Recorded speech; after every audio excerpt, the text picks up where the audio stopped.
this past weekend, for the first time in over half a decade, we got a Doctor Who episode written by Steven Moffat. Boom. The third episode of Season 1 or Series 14. And was it any good? Yeah. I think it was really good, actually.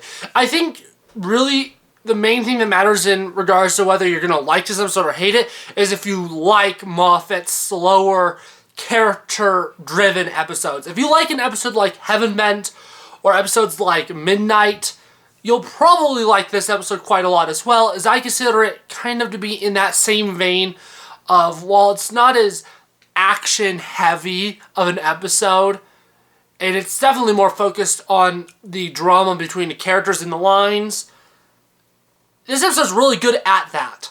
Besides the cold open and the ending of the episode, it pretty much takes place all in one singular location with a tiny group of characters. It is fully focused on the characters. And what this episode really made me realize is what I really loved about the Moffat era was not necessarily his stories, but the way he wrote his prose, the dialogue itself. The dialogue in this episode is phenomenal. Especially between the Doctor and Ruby. Now, it does help that I like 12 and Clara quite a lot as Doctor and companion pairing. And Ruby's already felt very much like Clara previously.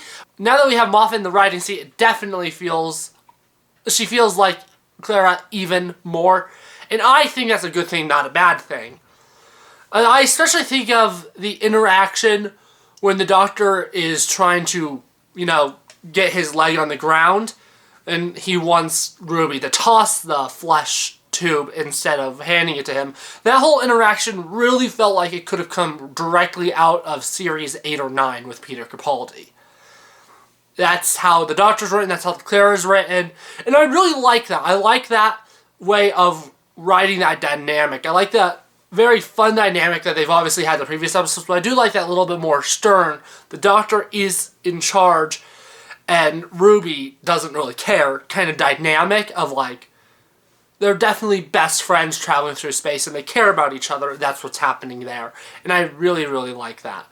And also, of course, with Moffat writing, of course the Doctor's going to have a great speech. I remember from the trailers, I believe it was the first trailer, it was either the Disney Plus trailer or the BBC one, I can't remember which, but one of the trailers had that line of I'll turn this silly little battlefield into dust, in a heartbeat, into dust. And finally getting to see the context of that line was great, because originally I thought it was going to be this grand, giant battle, but it was a lot more of a tiny scene. Obviously, the stakes were really high, because if the mine went off, catastrophe. But it wasn't this giant active battle with fighting in the background. It was talking, and that really surprised me. I thought that this was going to be a Dr. Light episode. I think a lot of people going into it expected a Dr. Light episode, and it wasn't.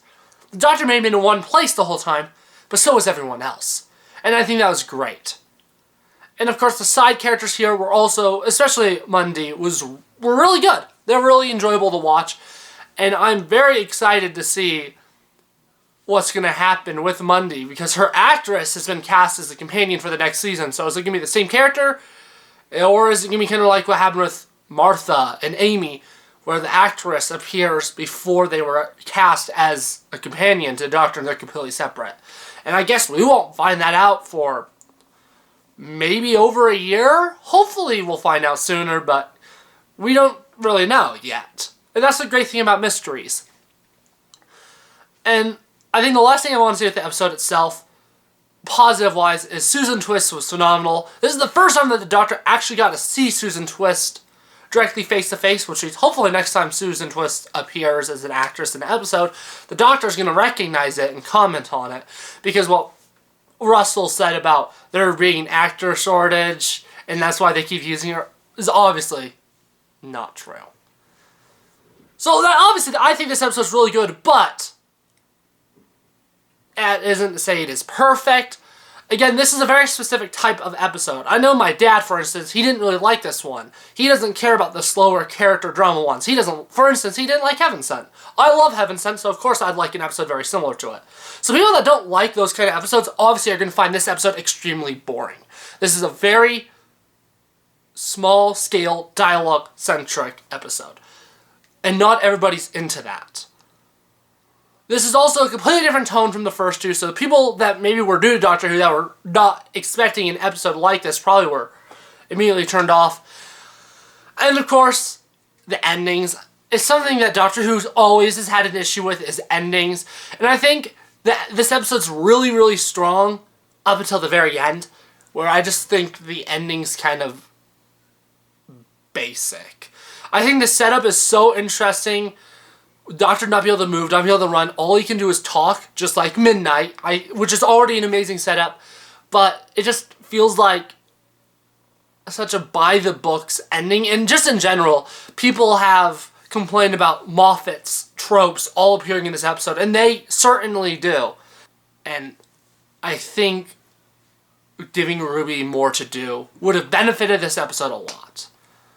Before the season aired, I decided to do a prediction of what I think my rank would be for all the episodes, and last week I said that my prediction was that Boom was going to be the best episode yet, and I still agree with that. I think Boom is the best episode we've had in the season currently. So currently my prediction and my actual rankings are the same. I think the order is correct. Now going on to next week is 73 Yards. And I predict that is going to be the best episode of the season. Not just yet, of the whole season. I don't think it's going to get better than this. Early reviews are already out for it, and it sounds like it is going to be a wild experience. So I guess we'll find out on Doctor Who next week. I'm excited, and I hope you are. Well, this is going to be a fun weekend.